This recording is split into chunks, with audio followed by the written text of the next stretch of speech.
Poetry and science can both seem inaccessible. They often employ obscure language or terminology. It can even seem that they're not interested in engaging audiences. And they can seem to have very different intentions.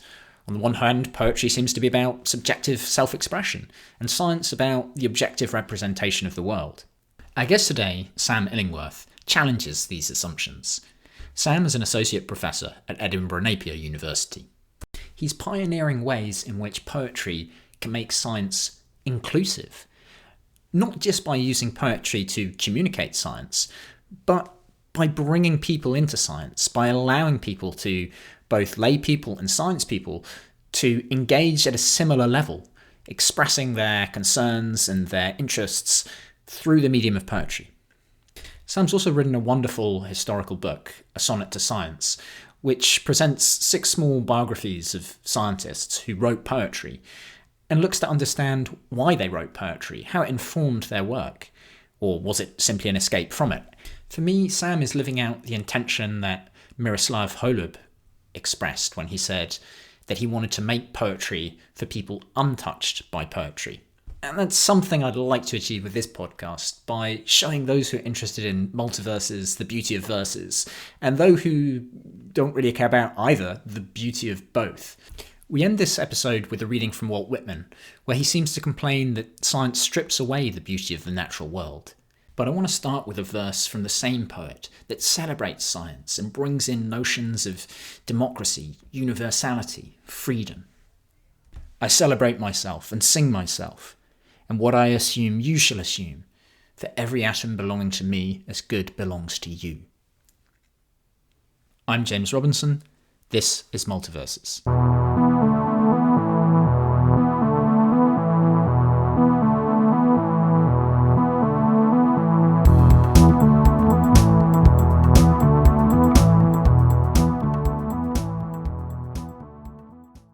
Sam Illingworth, thank you for joining me on Multiverses.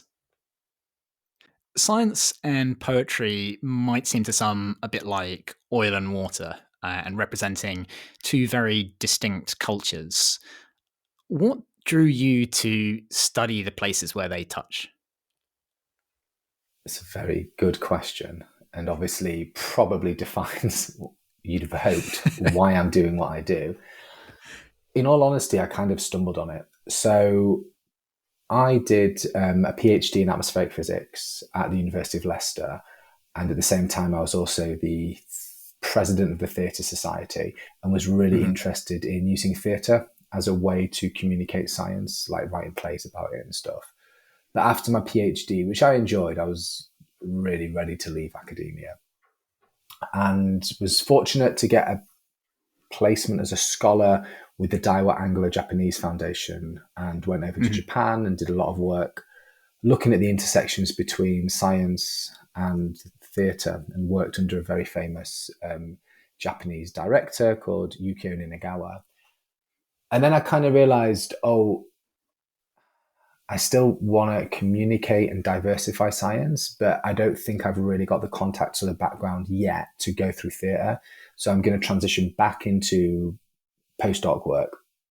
And bizarrely, this postdoc came up at the University of Manchester, where I was like, this looks vaguely familiar to my PhD, although my PhD was using satellites to make measurements of greenhouse gases at the Earth's surface, but this was using an aircraft. And I thought I'll apply. It turns out that the whole postdoc was written around the code that I had actually written myself. So I was like, if I don't get this job, there's something incredibly wrong with the system. And anyway, I got that and was continued doing a bit of science communication work, like public engagement. And then a lectureship came up at Manchester Metropolitan University, and I applied for it and got it. And this was, I was only really 2-3 years out of my PhD, so very early stage still. And I realized that I was now doing a job with tenure as a lecturer in an area that I didn't really know that much about. So I thought I knew what good science communication was and what outreach was and what public engagement was, but I didn't really know that much about the discipline. And so I obviously had to read a lot. And in doing so, I wanted to try and find a niche. And I don't know why I didn't really focus on theatre, but it came to me one day that what I'm going to do is I'm going to write a science poem. And so I wrote a poem about science. I've always written poetry because I'm a white middle class dude. So I obviously thought I was Byron. And Yeah. grateful to report I have yet to die from syphilis. But basically, I started writing this blog called The Poetry of Science, where I just wrote poems about science. And then that developed into every week I wrote a piece about a poem about a piece of scientific research. And it was very didactic to start with, ocean acidification, oh me, oh my, increases by 1.3425, that kind of horrible, horrible rhyme.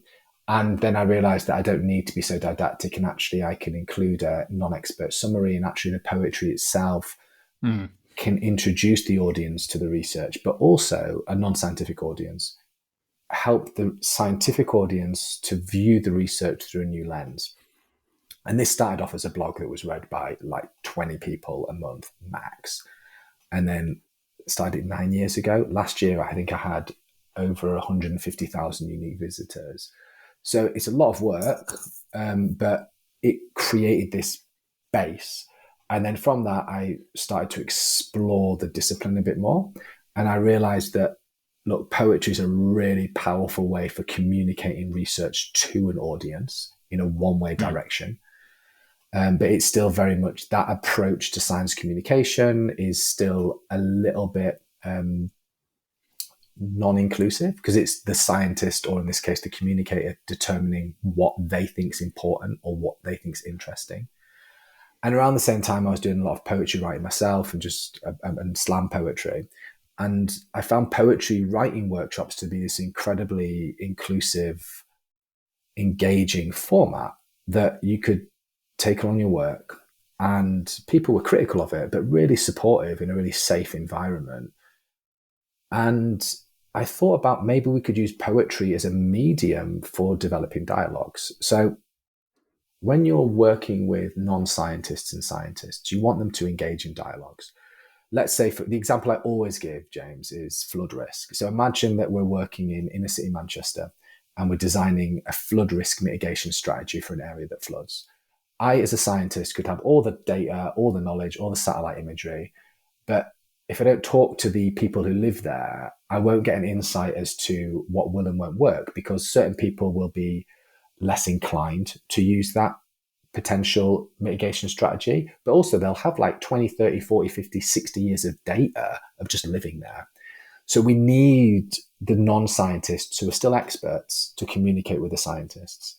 But when we engage in these dialogues, even with really empathetic, non-patronizing scientists, we have what I've called hierarchies of intellect to become established. So as a non-scientist, if you present your opinion, lived experience, knowledge, tacit expertise, sometimes you might feel a little bit,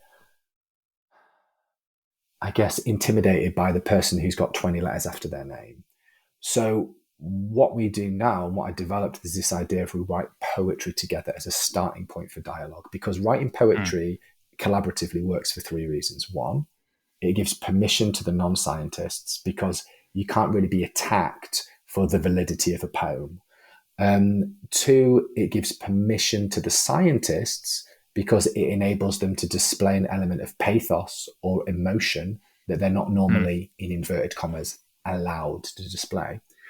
And thirdly, it creates this sense of shared vulnerability. So when you've seen a learned professor stand up and read, I don't know, a badly rhymed sonnet or a filthy limerick or a terrible haiku, you realize that actually there isn't them and us, it's just us.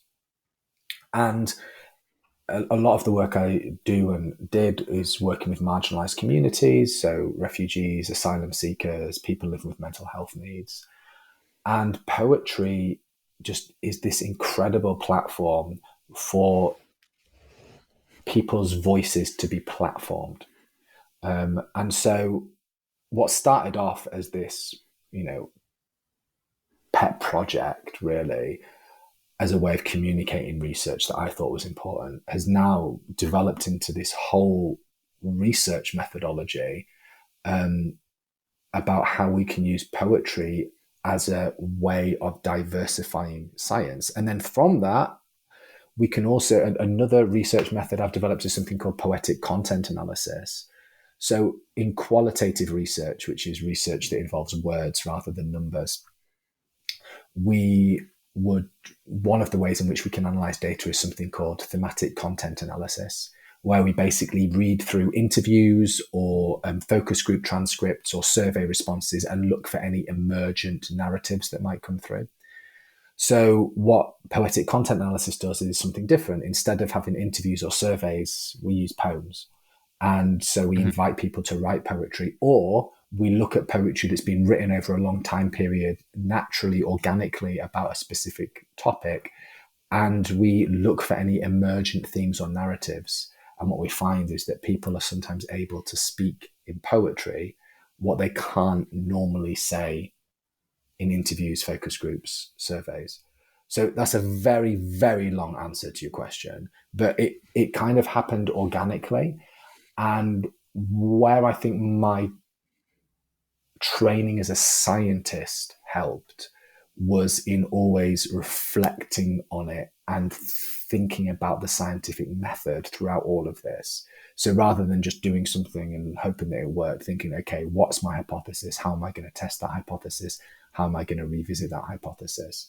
And I mean, I can go on about all the work we're doing in this field at the moment, but that's kind of where it's developed. I'm not the only person to be doing this, but and I don't want to sound arrogant or anything, but I think I'm one of the people in the world who's probably leading on this area of, a very, very niche area, but very rewarding area as well, of using poetry not just to communicate to an audience, but also to effectively develop dialogues between scientific and non-scientific audiences.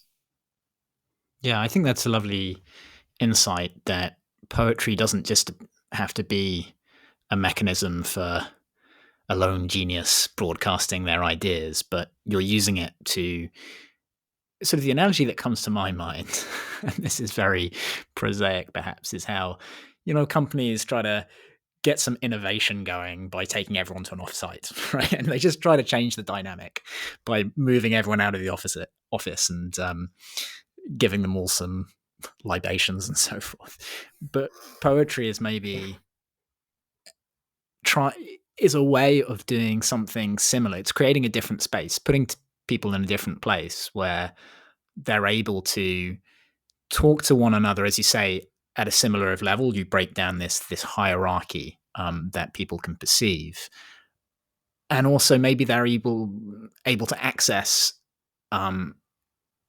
ideas that they wouldn't necessarily be able to surface if you're just asking them to fill in a survey. I mean, it encourages a very open way of thinking, I think.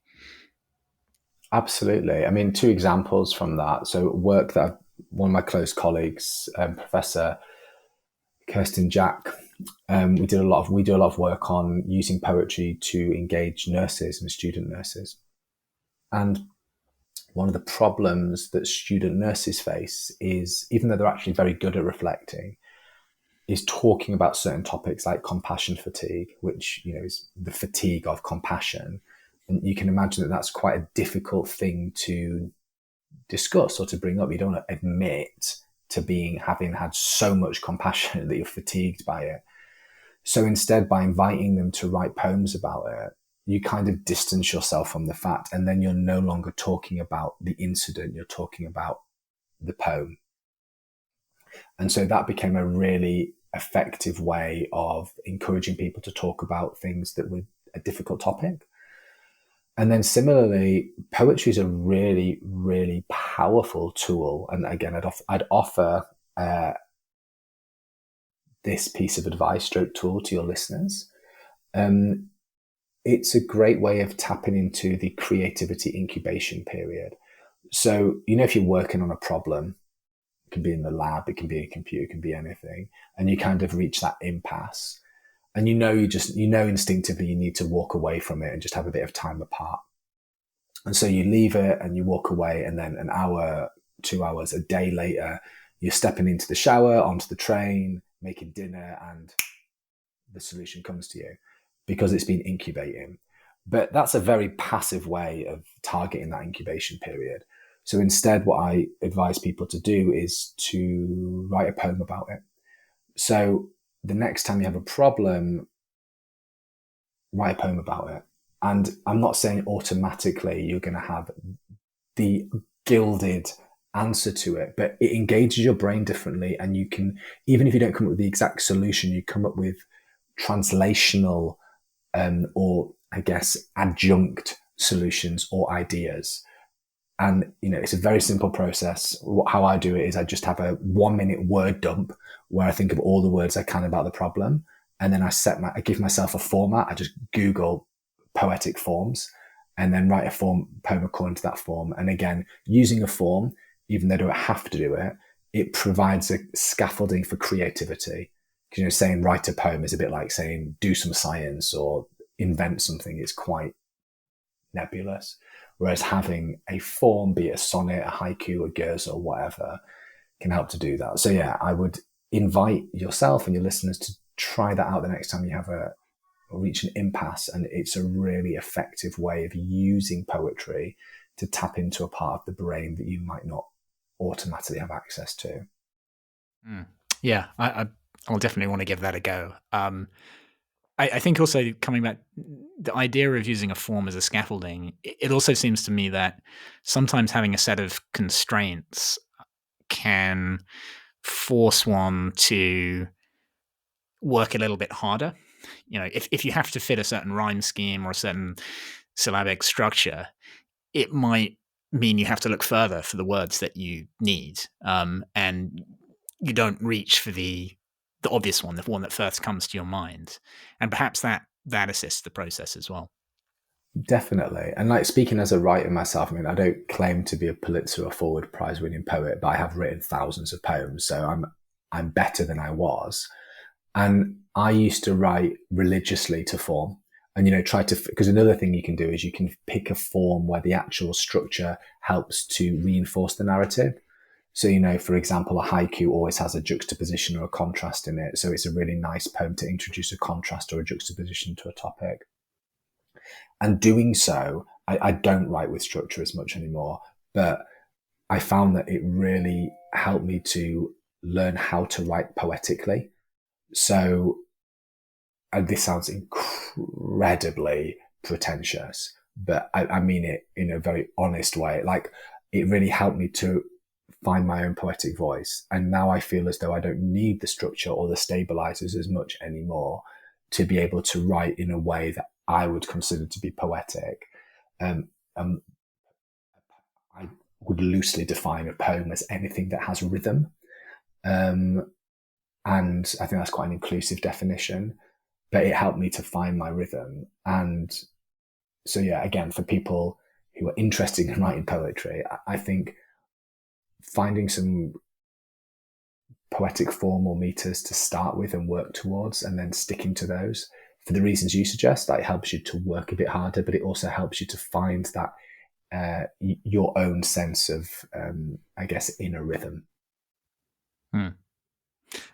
Hats off to you for writing thousands of poems. And it was something I was thinking about earlier today when I was listening to some of your episodes from The Science of Poetry. And I think you've got over 200, just over 200 there now. And I really have to take my hat off to you for firstly finding every week some scientific insight to write about, then writing a poem about it. And then also you introduce every week another poem that's sort of maybe not directly speaking to the science, but somehow offers an insight into a similar subject. How has that changed your weekly routine? How does it change how you read scientific papers? Oh, it's a good point. It's really useful for me because it means that every week I have to read at least one scientific paper, and it means that every week I have to read at least one other poem. And in reality, I read probably several abstracts to work out the best one.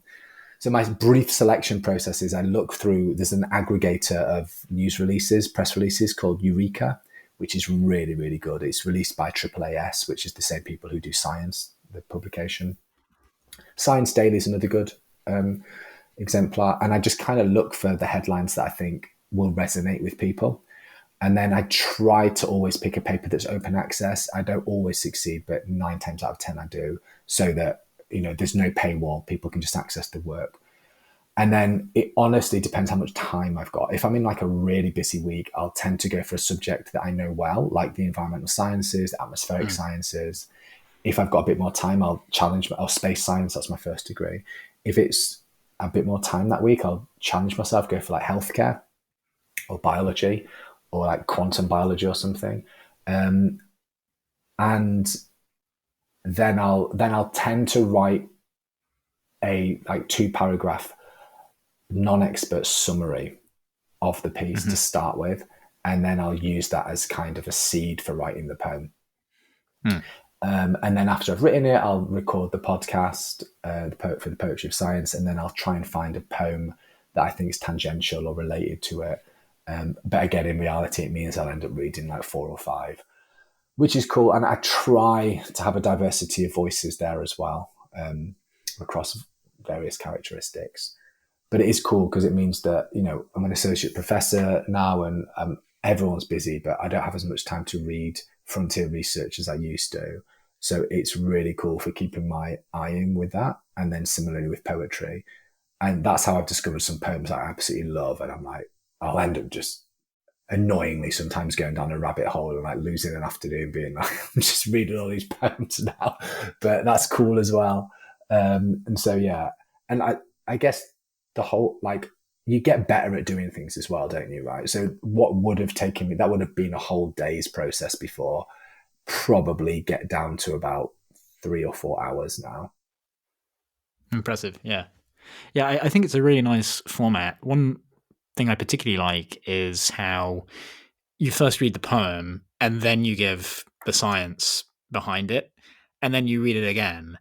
And it's incredible how much your understanding or just changes from the first to the second reading. And it's like it's a completely different piece almost, even though the words are the same.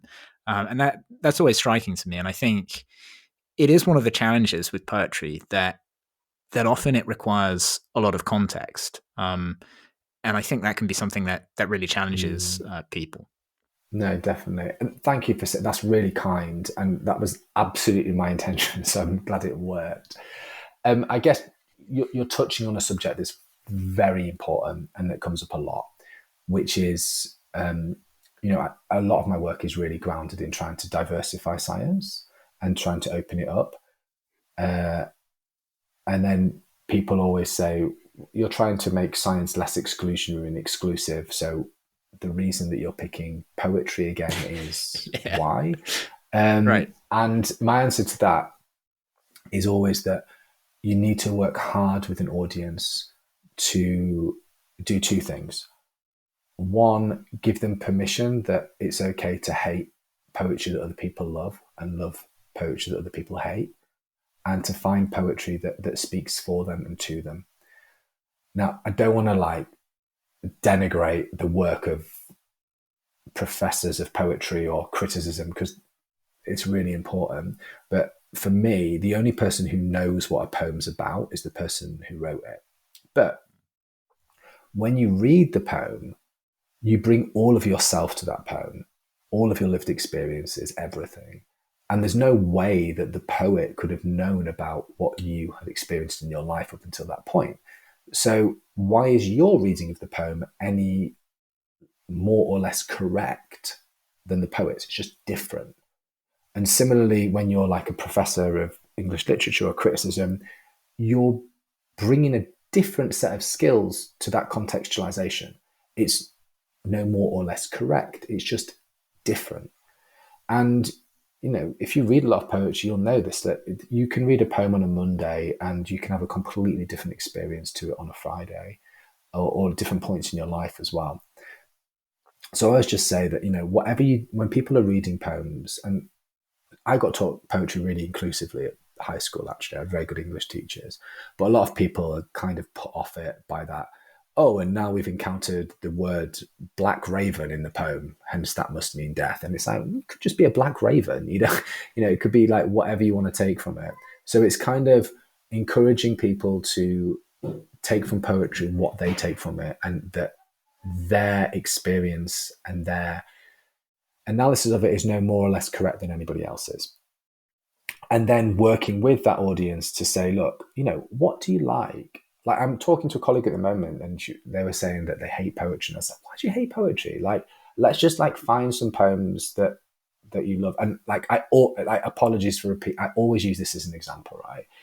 I like lots of different types of music, yeah, but I hate Finnish death metal. And if I'd only ever heard Finnish death metal, I'd say I hated music. And I think it's the same with poetry. I think a lot of people have been introduced to a very specific type of poetry, especially in the West, where you've probably been introduced to a lot of white 16th century men who write some cool stuff, but there's loads of different poetry, and it's just about expanding people, working with them, and giving them the tools to find poetry and to go, do you know what? I like that one. I don't like that one. And, again, a lot of what I do sounds incredibly trite, but the secret objective I have for doing any work is that I just want people to welcome poetry into their lives a bit more, because it's a really powerful force for good. And so if anything that I do, if people are a little bit more inclined just to give poetry a go, and it takes a bit of work, then I've succeeded. But yeah, in answer to your question and the broader one of the difficulties of people engaging with poetry, I totally get that challenge. So it's about working with that audience to understand their needs, their lived experiences, and find poetry that speaks with them and to them as well. Yeah, I'm sort of reminded of something. John Retty, who was a poet who led a group in London at the Torriano Avenue. He once said that poetry exists in three places: in the mind, and on the paper, and in the voice. And he always said that the voice was one of the most important places because it was sort of the most democratic. You don't need to read, right?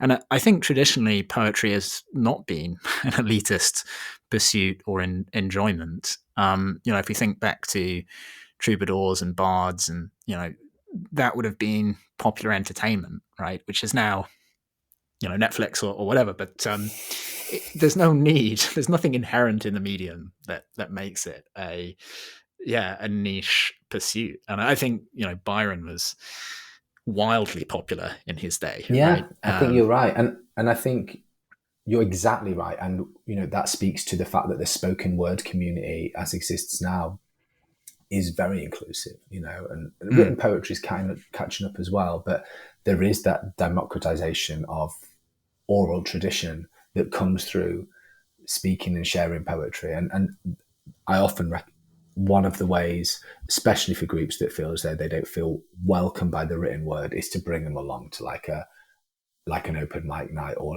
in a really great poet, because they just it's just a different experience, really.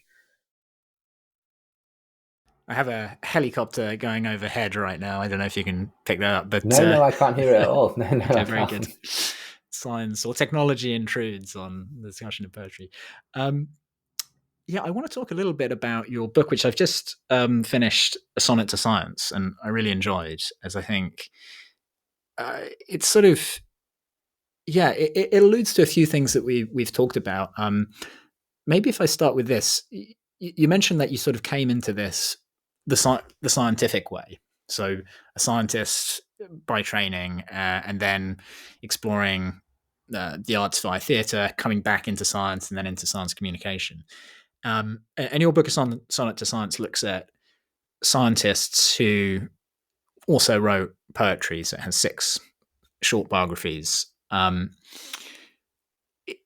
It seems to me, firstly, that's maybe an easier way to go. Like, we see it is harder, to be a scientist, to go from being a poet to a scientist. And I don't know if we have examples of that. I can't really think of any.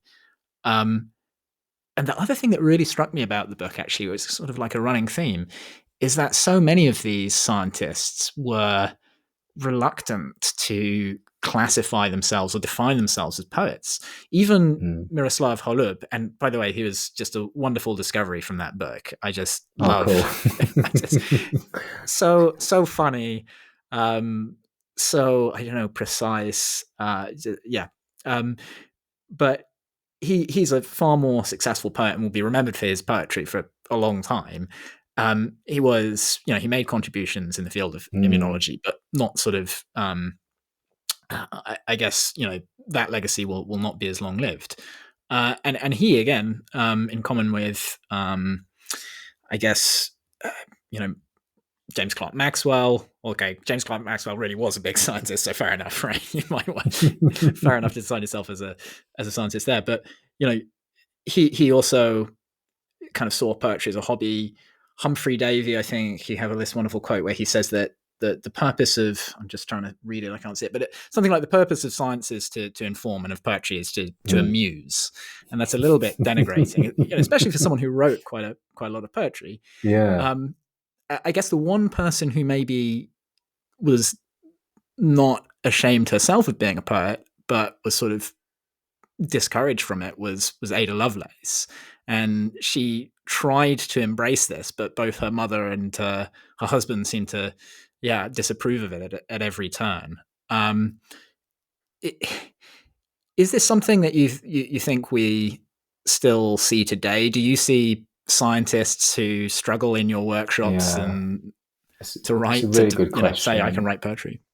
No, it's a really good question. Well, I guess a few things to touch on. Like, I'm really, really glad you like Holub. He's amazing. Like, he's written loads of really cool travelogues as well, and like little short mini essays. He reminds me of like a much earlier version of Oliver Sacks.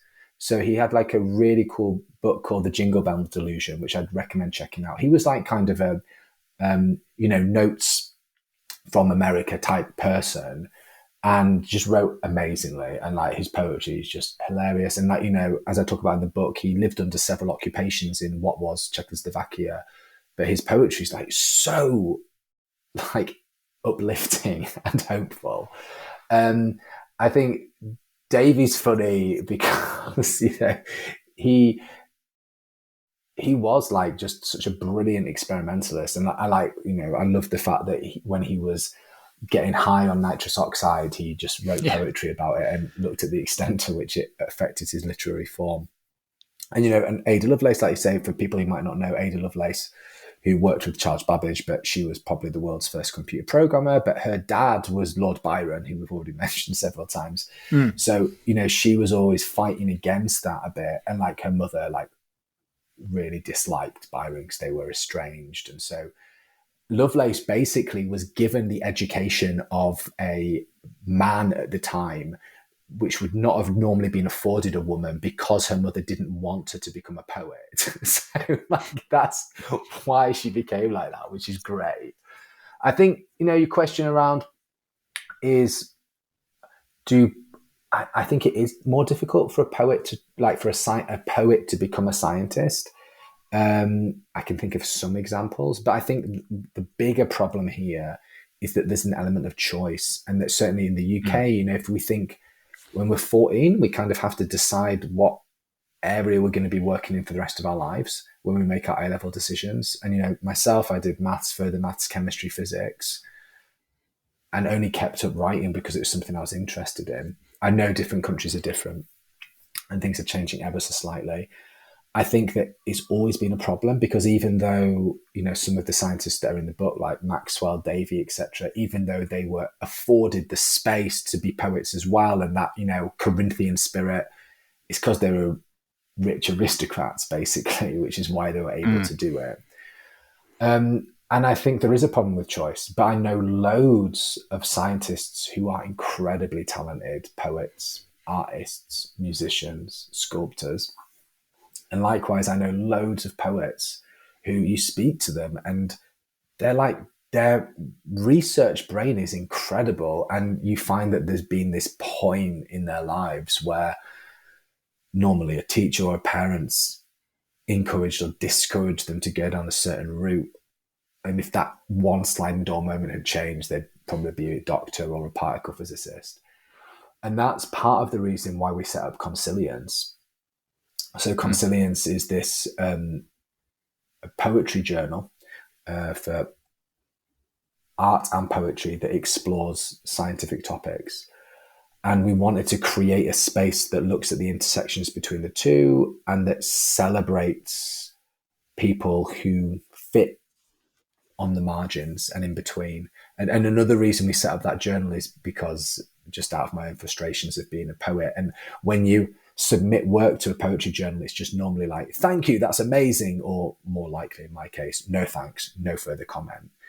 Whereas we know through science that the peer review system, where theoretically, although I know some desk rejects do exist, but theoretically your work goes out to independent adjudicators who then constructively critique your work, and then you work in developing and improving it. So no work in science is either perfect or irregular to start with. It's just something to develop. So we wanted to take that peer review element and bring it into the world of poetry and art. So every quarter, we invite people to submit their work, and we don't desk reject anything out of hand unless it's like not science-based, not aligned to the theme of the issue, or like really inflammatory or against our inclusion principles.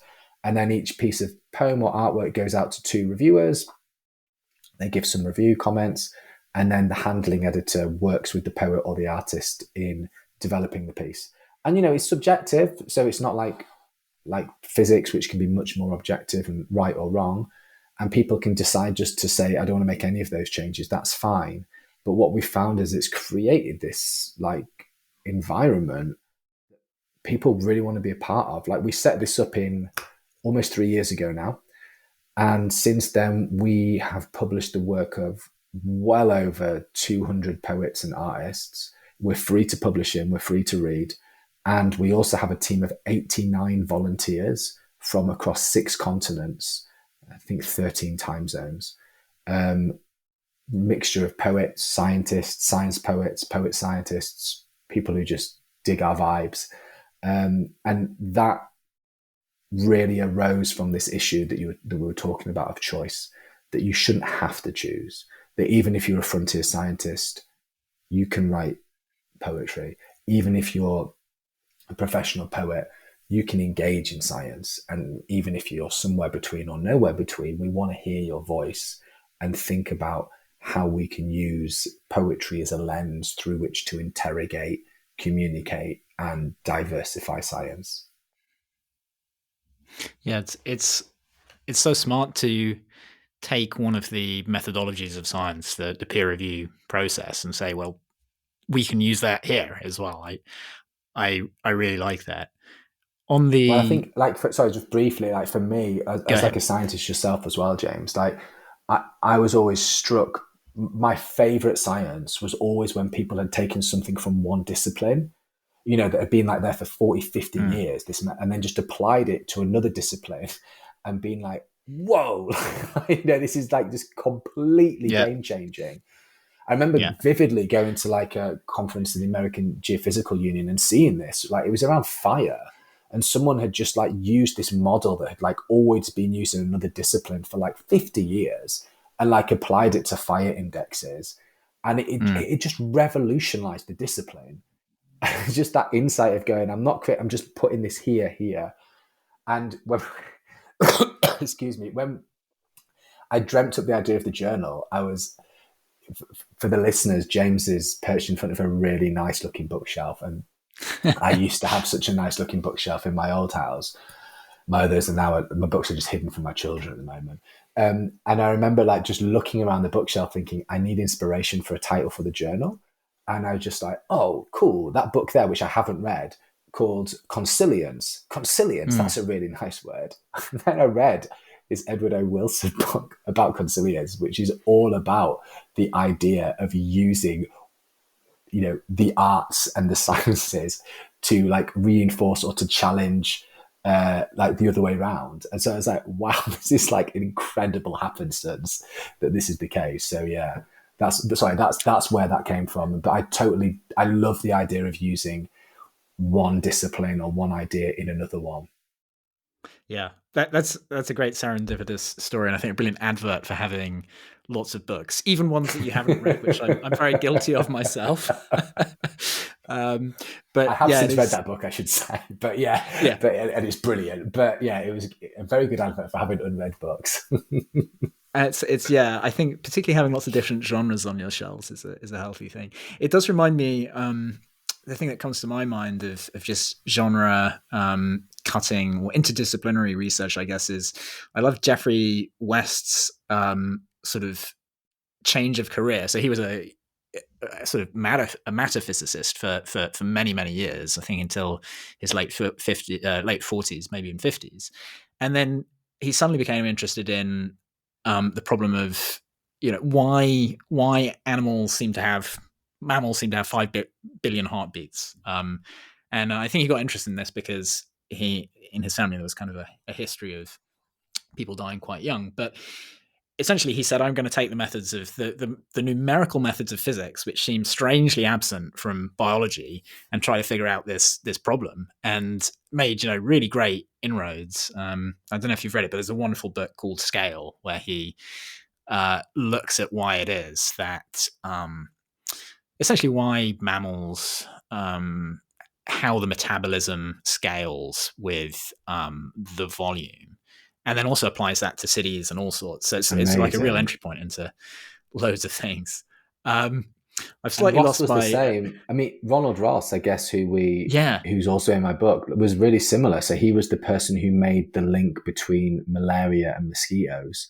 Like it's slightly disingenuous, and he had quite a lot of support that wasn't acknowledged, and he won a Nobel Prize. But what he's probably now more known for is that he really was like the forefather of etymology. This idea. Do I mean etymology?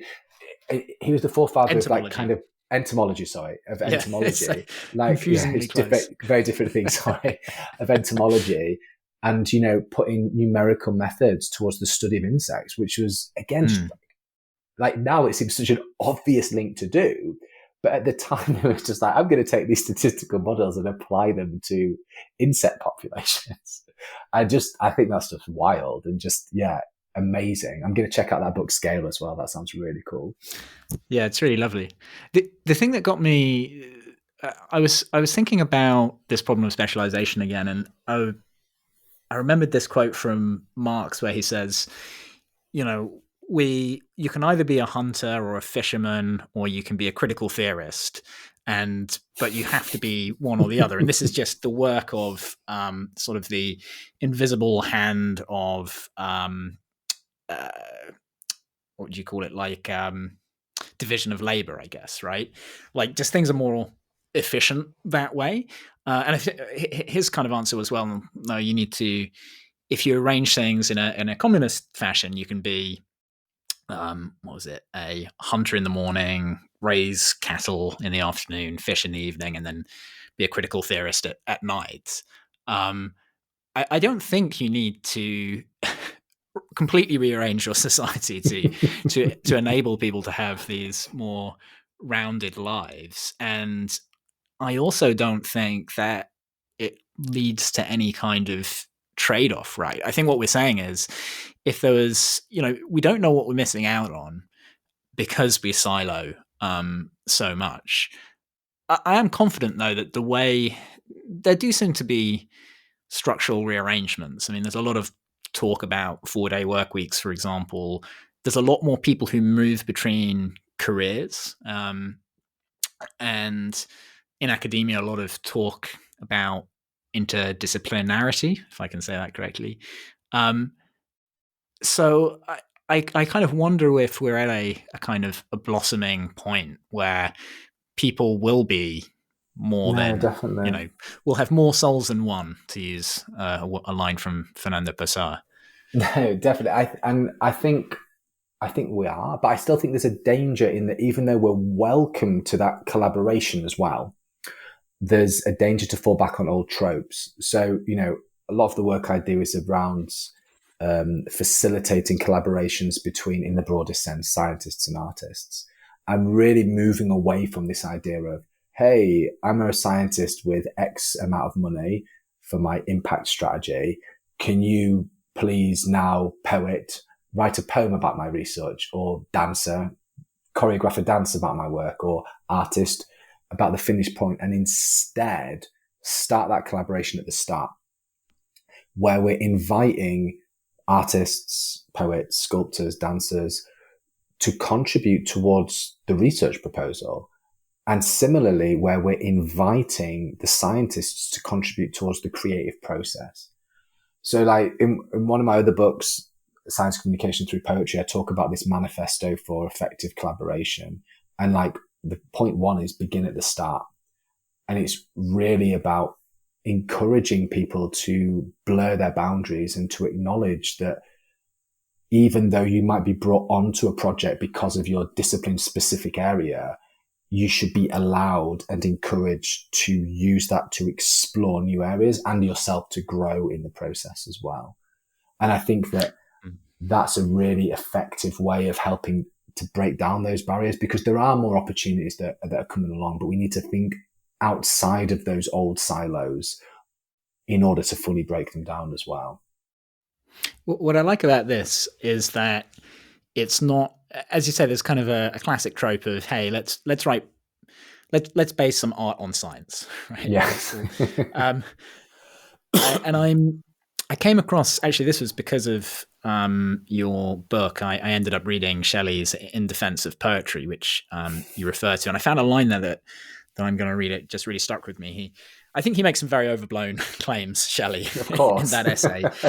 It's the famous one where he says that the poets are the unacknowledged legislators of the world, which is just absolutely beautiful and, to an extent true, but you could say that about so many things.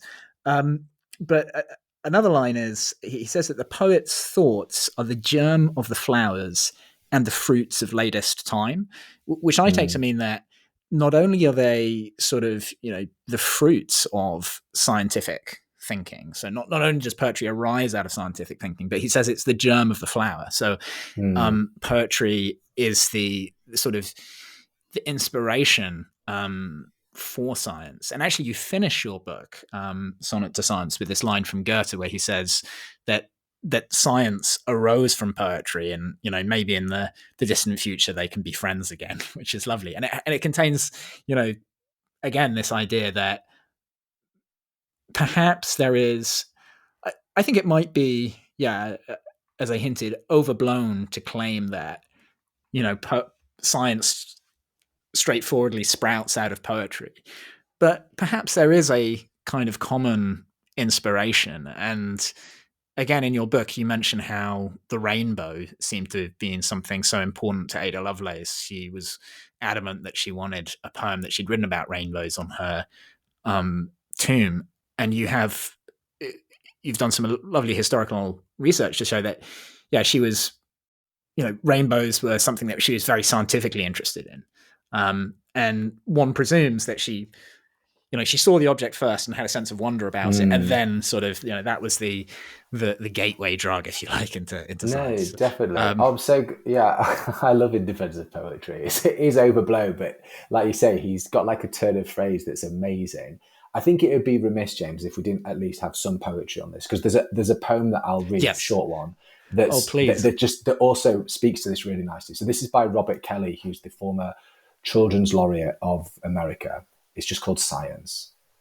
Science explains nothing, but holds all together as many things as it can count. Science is a basket, not a religion, he said. A cat, as big as a cat. The moon, the size of the moon. Science is the same as poetry, only it uses the wrong words. And I think at I love first it. it's like, okay, it's amazing. And it's like, there's so many levels. One, it's like being very purposely provocative. But the Mm. line I love more than any, one of my favorite lines in any poem ever is just a cat as big as a cat. And like, as a scientist, I just love the idea of the cat as an SI unit of measurement. Yeah. How big is this table? 4 cats. And it's just so cool. But I think, it pokes fun at the notion of what science is. And, I think he's being purposely provocative and he's not trying to say that poetry is better than science. They're just different. But there's another poem by Brautigan, Richard Brautigan, like the famous beat poet, that he wrote. And I'll read it. So I think I can remember this Oh, one. good. It was, Okay. he wrote this in 67. It might be in my book. He wrote this in 67, right, when he was poet in residence at Caltech. Can you imagine what Caltech was like in the 60s? Like, it must have been amazing to be there, right? So he wrote this poem in 67 when he was poet in residence for 6 months. I don't care how goddamn smart you guys are. I'm bored. It's been raining like hell all day long, and there's nothing to do. And that was it.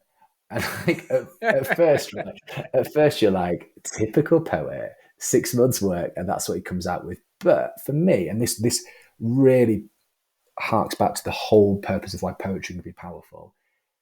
Brautigan's a smart guy, right? He's like trout fishing in America is like one of my favorite, but he's incredible. If Richard Brautigan is with you for 6 months and that's the impression he gets, that he's bored, you are doing something really wrong if you're at Caltech in the 60s and not able to communicate what you're doing in a way that encourages, enables, and inspires. So again, this goes back to that the quote from Shelley. Like at surface level, you're like, okay, great, this is a bit juvenile, but actually my interpretation of the poem is when you peel back the layer a bit, it's just like, what are you guys doing? Why am I not inspired by this work that's taking place at the California Institute of Technology in the 1960s, where I know from the scientific research that was done at the time that you were making incredible advances. So yeah, I love that poem because it just reminds me of sometimes science needs to take themselves a little bit less seriously, but also remind themselves that not everybody's just going to dig what you do because it's important to you. You really need to think about your audience and how you can work with them to make sure that the work you're doing doesn't just engage them, but also positively impacts them as well. Yeah. I mean, that's absolutely what we need to ask of science, right? Science shouldn't just be a feeder for technology, right? It's there. It's not, and I think scientists don't think this either. They don't think of themselves as kind of instrumentalists who are just poking at things and see how they move so that they can build better widgets, right? They're trying to uncover fascinating things about the world, and we shouldn't let them keep that sense of discovery to themselves, right? They have to broadcast it. I love that poem by Kelly as well. A cat the size of a cat. It makes my mind go so many ways. One is, I remember going to a lecture on general relativity by James Binney, who's really well esteemed scientist, and he sort of at some point he just said all units are ridiculous, right? You can have and he was kind of commenting on like, oh, we'll just say that the speed of light is 1, right? Which is a common thing that you do in general relativity to like remove a lot of symbols. But the point is we don't have a yardstick for the universe. I had actually just recorded. Actually, I think I just released it today. An episode with Julian Barber, who makes the good point that there's no external measuring ruler for the universe. Whatever you're going to measure things by, you have to find it inside. And so it's also lovely the way that Kelly kind of, I think, also mocks a little bit poetry by comparing things to things. Totally. And who is it who wrote Embryo a Yo-Yo? Billy Collins. He's got this Yeah. poem, The Trouble with Poetry, right? Yeah, I can I see that love you know that it. poem. He's so good. Yeah, yeah, yeah. Yeah, and he just says, when will it ever stop? When everything has been compared to every other thing in the world, right? Only when we've made every kind of analogy and simile and Billy figure of Collins is speech like possible. the ultimate meta poet. It's like, Yeah, he's just like, but yeah, no, that's a cool analogy. And I totally dig that as well. Like, every measurement a unit that we come up with is us just in like time. Like, we just decided to split it into this amount. Like, it's not right. It's just the way that we pass it. And like, people forget that, I think, right? Or that even law, like even, fundamental laws, they're just our interpretation of them. They're not actually fundamental to the universe, are they? The universe happens whether they exist or not. It's just, this is our best way of making sense of it. And like, yeah, again, coming back to that theme of science versus poetry, again, it's such an obvious analogy, but they're just different pieces of the same jigsaw puzzle. Like, science doesn't have all of the pieces to itself. Poetry doesn't have all of the pieces to itself, but together they kind of do give you a much better picture of everything that's going on. And I think we're so inclined, these, like, even despite the movement away from silos, people are so inclined, I think, to speak in absolutes. And science does not, nor will it ever have, the complete picture of the universe. And poetry doesn't have, a monopoly on artistic expression. Both, I'm sure you're the same, James. I know it sounds incredibly cringe, but I think back to when I did my physics degree. Like, Maxwell's equations are incredibly beautiful things to look. I know they're not technically his yeah, equations, but they're beautiful things to look at. Like, and you look at the underlying maths and stuff, and it's like, that is so, like, objectively, I think, creative and artistic and beautiful. And then you look at some of the insights that are made by poetry. So, the Erasmus Darwin poem. So Erasmus Darwin, who was Charles Darwin's, I always forget, this great grandfather, he was like also like one of the foremost fathers of botany, like alongside Linnaeus. And he yeah. had he had basically 2 volumes of work about 6 inches thick each, in which he categorized the entire known flora and fauna of the world in rhyming couplets. But there's also a section in there in like the 1700s where he talks about the Big Bang. Oh wow, yeah, right. I'm like, dude, this hasn't even. I'm gonna, like, if you bear with me, whilst I just search for it, because it's a really cool passage from his book. I can't remember off by heart. Sorry. It's like very romantic, like, language, but I think you'll really like it. It's just really, really cool. So yeah, this poem it's from the Botanic Garden, a poem in 2 parts where, each one is a book. So written by Erasmus Darwin in 1791. I'll just read this section in rhyming couplets. Roll on, ye stars, exulting youthful prime. Mark with bright curves the printless steps of time. Near and more near your beamy cards approach, and lessening orbs on lessening orbs encroach. Flowers of the sky, ye too to age must yield, frail as your silken sisters of the field. Star after star from heaven's high arch shall rush. Suns sink on suns, and systems crush. Headlong extinct to one dark centre fall, and death and night and chaos mingle all, till o'er the wreck, emerging from the storm, immortal nature lifts her changeful form, mounts from her funeral pyre on wings of flame, and soars and shines another and the same. And it's like, dude, you're writing about the concept of the big crush, the Big Bang, like, in the 1700s. And we know that this wasn't, mathematicized is not a word until like the early 1900s.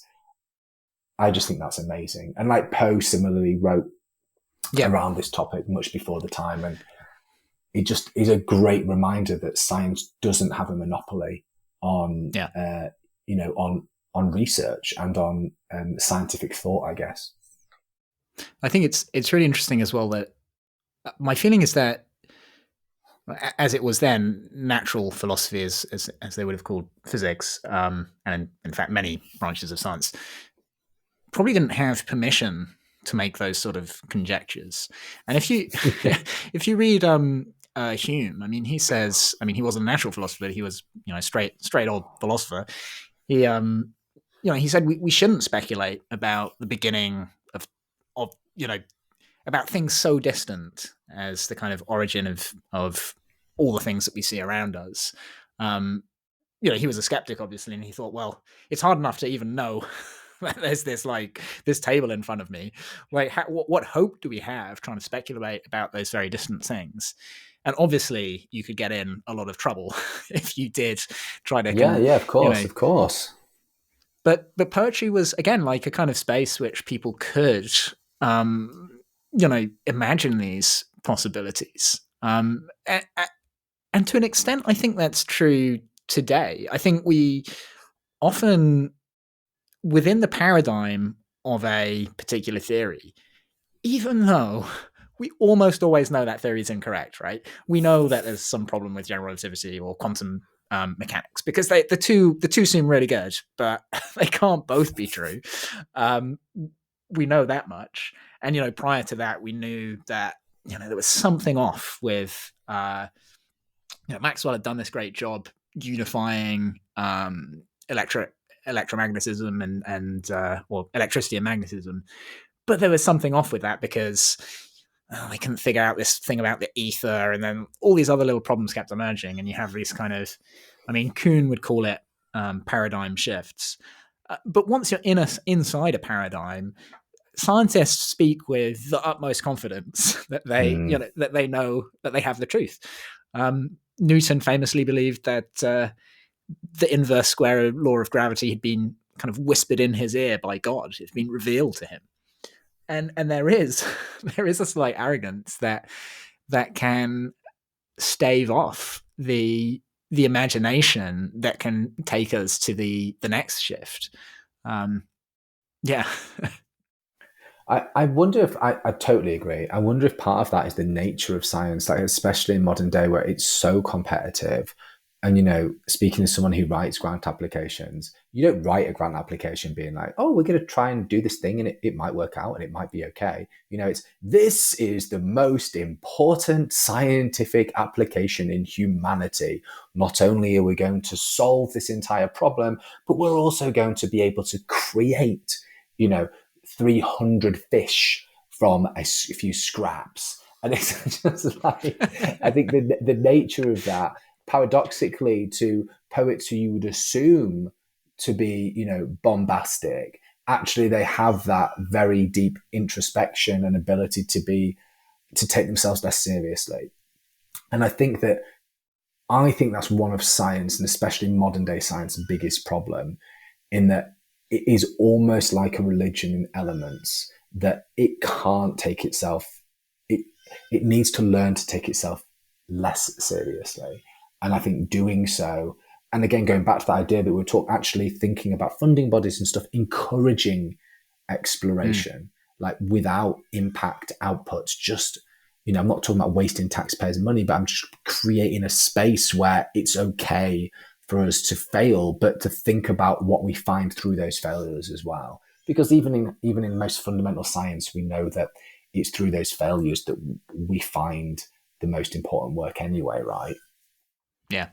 I think it's striking as well that some of the greatest scientific advances have been made by people on the edges sometimes. I'm thinking of Einstein out there in a patent office in Switzerland, keeping up with what was going on in the academy, but not beholden to it. And I mean, I also think back, again, to this podcast I released this morning with Julian Barber, who is an independent physicist and chose not to sort of join the academy, as it were, and actually supported himself by translating journal papers. He says he's translated over 70 million words, so he's probably responsible for more words on shelves than anyone ever. And I imagine that record's going to hold because no one's going to be translating that volume of work now. We have just like machine translation to do it for us. But yeah, he's working on very fundamental problems which are sort of outside of the approachable problems that so much of modern science deals with. I mean, that's not to say that there's obviously people working with in academia on the real, pushing the envelope things, but it's not easy to get into that position by any means. No, definitely. And I think that, poetry can bring that nuance as well. And I totally agree. And I think that people who are independent researchers who are working on subjects that society's decided should be black or white, are often denigrated. I'm not talking about like unethical scientists, like Andrew Wakefield and stuff. I'm talking about people who are genuinely trying to probe a question that isn't actually a yes or no answer, but there really is shades of grey in there. Poetry is all about grey, but unfortunately, thinking back to that scientific method, I mean, we could go on about this for ages because, there's the danger, isn't there, that a lot of, let's say, for example, like the politicization of research has come about by the fact that there's been great success in that medical model of having a control and an experimental group. Whereas for many reasons, you can't really do a lot of science like that. You can't do social science like that. You can't do educational science like that because it's unethical. And it's also not practical. Yeah. And I think there's that danger of only being one approach and trying to think about a yes-no answer because of a hypothesis being a yes-no.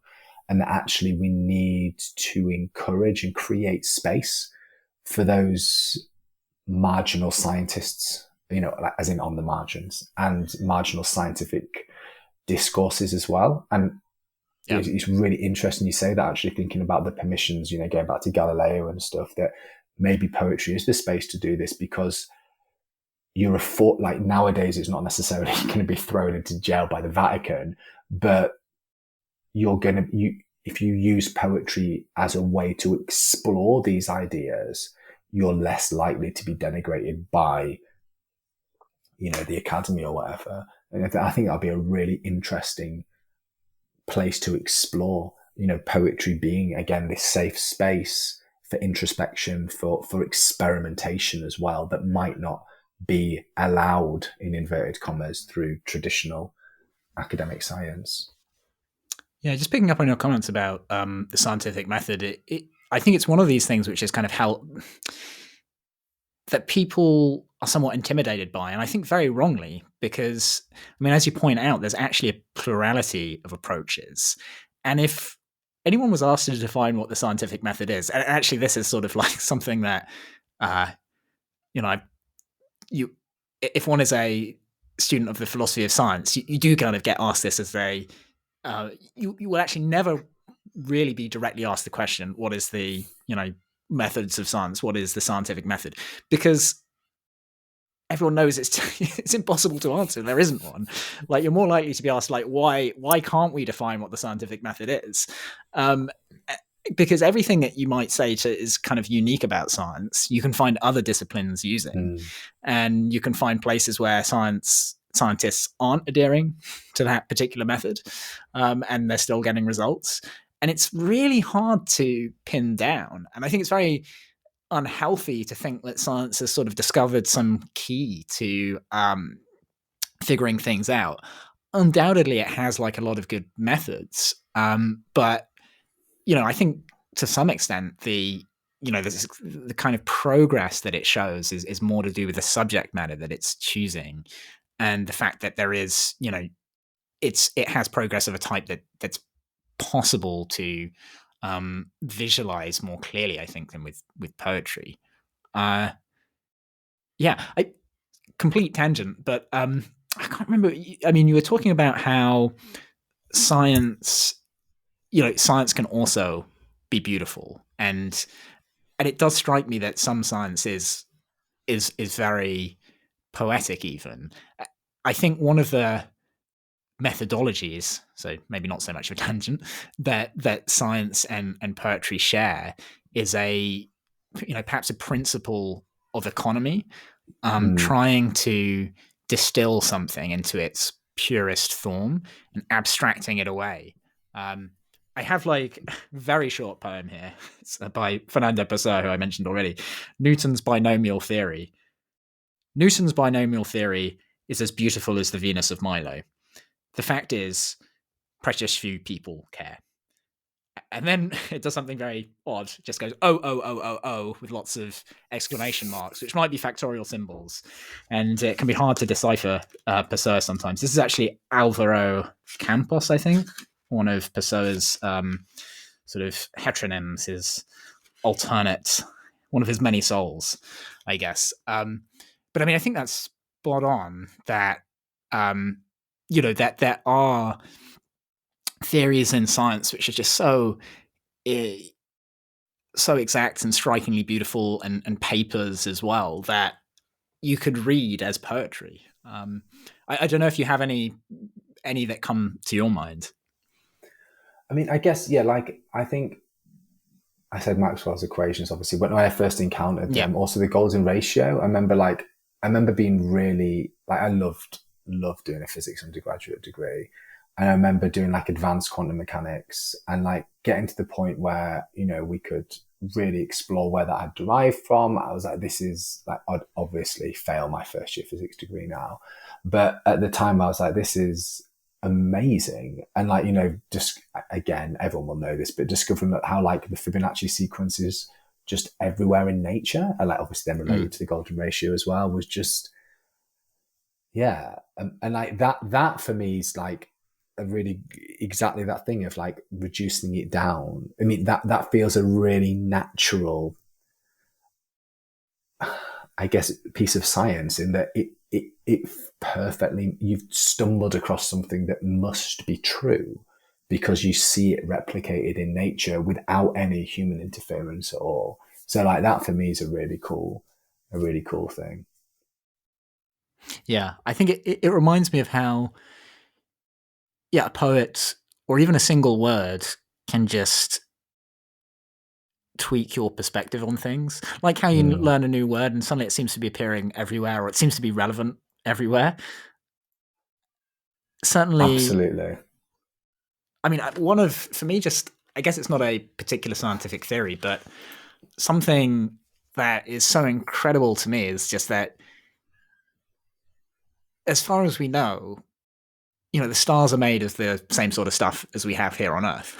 That's just, and how we can even figure that out is incredible. Actually, I'm now thinking of a line. I do love. There's so many things that you unearth and put into your book that I'm so frequently referencing, the poetry of science. But there's this wonderful footnote from Feynman in, I think, the Feynman lectures, where he says, what man is a poet if he can talk of Jupiter as a man, but not as this immense swirling mass of, I think, ammonia and methane. And yeah, again, I think it captures this so well, that, well, firstly, the universe is made of this familiar stuff, and yet it's on scales that are, just mind-boggling. And I guess as well, it's a little bit of a, here maybe this is a dig at the poets, where we've got to say, we've been saying sometimes, scientists, you've got to do the work, right? You've got to be communicating yourself better. But I think, there's a case to be made that in places, poets can do more to engage themselves with science. Definitely. As well, perhaps. And I totally agree. And I think that, again, this idea, like for me, that sometimes people challenge the concept that the more that you find out about the universe, the less beautiful it becomes, whereas I completely disagree. And I find the more that you find out about it, the more amazing it becomes. And again, and maybe to offer a final poem as a way to bring things to a natural conclusion, back to our first point of the role of science and poetry with science communication as well, that science isn't perfect, poetry isn't perfect, but that actually they are different ways of exploring the world. But it's there's so much responsibility on both to get it right, because otherwise you can just completely like disenfranchise and disinterest your audience. And a poem which I know you'll know, that I can offer as a final one if you want. I just think Oh, yes. encapsulates this perfectly is When I Heard the Learned Astronomer by Walt Whitman. Oh, yes. Yeah. And, just again, for listeners that might not be familiar with it, just really listen to this, but beyond the obvious context in which he talks about going to an astronomy lesson and walking away because he's not really that inspired by it. Just think about, rather than him leaving, imagine that you want to be the scientist that makes him not want to initially leave, but rather to first listen to what you want to say and then go and explore outside as well. But then also temper that with the fact that the whole point about science is your own personal exploration, which you're welcome, entitled, and encouraged to do, as well as listening to learned voices. So this is When I Heard the Learned Astronomer by Walt Whitman, written in 1865. When I heard the learned astronomer, when the proofs, the figures were ranged in columns before me, when I was shown the charts and diagrams to add, divide, and measure them, when I, sitting, heard the astronomer, where he lectured with much applause in the lecture room, how soon, unaccountable, I became tired and sick, till rising and gliding, out I wandered off by myself in the mystical moist night air, and from time to time looked up in perfect silence at the stars. Thank you. I think, although I love Walt Whitman, it's one of those poems I disagree with, and yet I love it. And I think that's just a wonderful illustration of just the power of poetry, that you can love something that you disagree with. Yeah, what a wonderful note to end on. Yeah, thank you so much. I want to again just encourage listeners to seek out your podcast and your books. So the Poetry of Science, and there's this book, A Sonnet to Science. You also have a book about you've edited a book on poetry about climate change, change of climate, and your journal Consilience as well. So many things for people to look at. Thank you so much, Sam Illingworth. Thanks, James. And yeah, really enjoyed this chat. Thank you very much.